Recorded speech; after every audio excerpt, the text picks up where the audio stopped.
تجھے مبارک ہو حکمرانی، مخالفت بھی ہم نہ کریں گے، اگر شریعت پہ ہاتھ ڈالا نہ تم رہو گے نہ ہم رہیں گے۔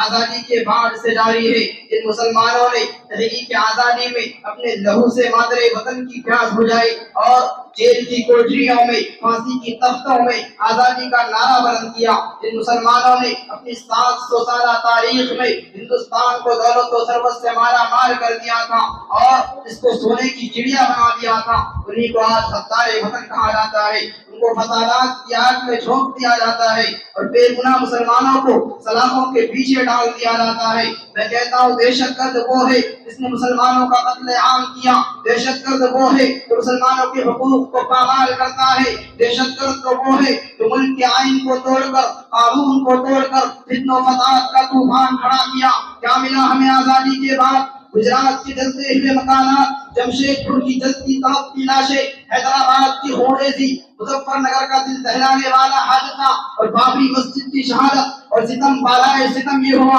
کہ ہمیں غیر ملکی کہہ کر ملک بدر کرنے کی کوشش کی جاتی ہے۔ ارے یاد کرو اس وقت کو جب تم انگریز کی جوتیاں صاف کر رہے تھے، غلامی کا طوق تمہاری گردن میں پڑا ہوا تھا اور یہ ملک ہندوستان آزادی کے لیے ترس رہا تھا۔ اس وقت اس ملک کی گود میں پرورش پانے والا کوئی مائی کا نام اتنی جرأت نہیں کر سکتا تھا کہ انگریز کی حکومت کو للکار سکے۔ کسی ماں نے ایسا بچہ نہیں جنا تھا جو دنیا کے سپر پاور طاقت کے خلاف آواز اٹھا سکے۔ اس وقت 1799 کے اندر ٹیپو سلطان گئے تھے انگریزوں سے لڑنے کے لیے، جب ان کی لاش بچ گئی، ان کا سر قلم کر دیا گیا تو کمبخت لارڈ ہارس نے ان کی لاش پر کھڑے ہو کر کہا تھا کہ آج سے یہ دیش میرا ہے، کیوں؟ ہم نے ایک شہر ہندوستان کو شہید کر دیا ہے، اب ہمیں کسی کا ڈر اور خوف نہیں۔ جب ٹیپو سلطان شہید ہو گئے، تحریک تھوڑی سی مدھم پڑ گئی تو 1804 کے اندر حضرت شاہ عبدالعزیز محدث دہلوی نے جہاد کا اعلان کیا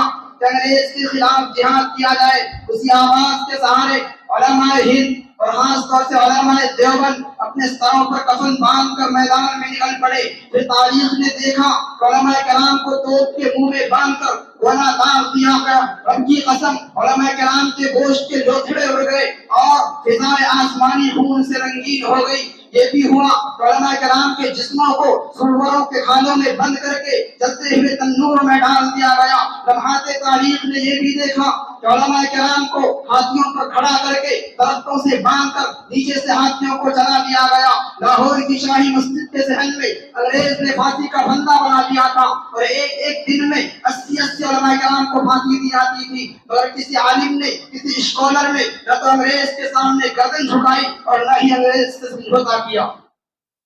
لیکن آج ہماری تاریخ مٹانے کی کوشش کی جاتی ہے، تحریک آزادی سے ہمارا نام نکالا جا رہا ہے اور ستم بالائے ستم یہ ہوا کہ ہم سے یہ سوال کیا جا رہا ہے کہ تم نے ہندوستان کو کیا دیا۔ ارے اٹھاؤ تاریخ کو، پڑھو تاریخ کی کتابوں کو۔ 1831 کے اندر سید احمد شہید اور سید شاہ اسماعیل شہید گئے تھے بالا کوٹ، جب ان کی لاش بچ گئی،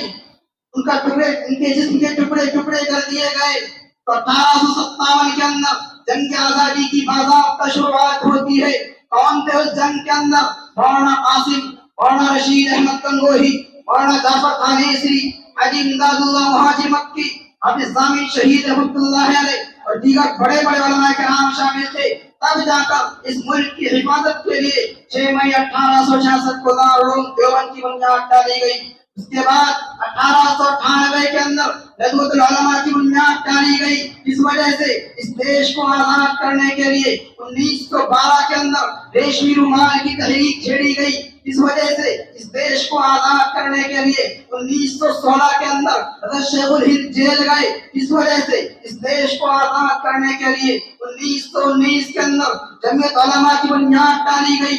اس وجہ سے اس دیش کو آزاد کرنے کے لیے 1920 کے اندر جامعہ ملیہ کی بنیاد ڈالی گئی اور نان کوآپریشن تحریک کا آغاز کیا گیا مولانا محمد علی جوہر کے ذریعے، مولانا شوکت صاحب کے ذریعے، اس وجہ سے اس دیش کو آزاد کرنے کے لیے۔ اور کان کھول کر سن اقتدار کی کرسی پر بیٹھنے والوں،